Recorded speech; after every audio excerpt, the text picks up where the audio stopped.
sabuwar waƙar Dauda kawutu Rarara kenan, wacce yayi wa Najume Amanar Abba kuma Abba gida.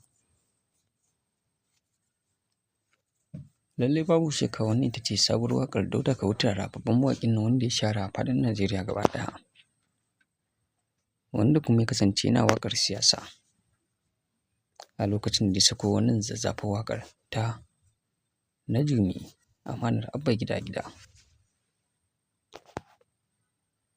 To mai saurare za mu so ƙara gyara zama da kuma zuwa biyu ma zuwa ƙarshen wannan bidiyo.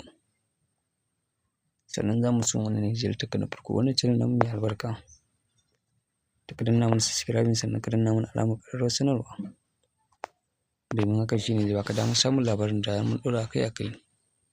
Mun gode, sai ku ci gaba da biyo mu a cikin wannan tasha tamu mai albarka ta Marhaba TV. A nan muka kawo ƙarshen labarin.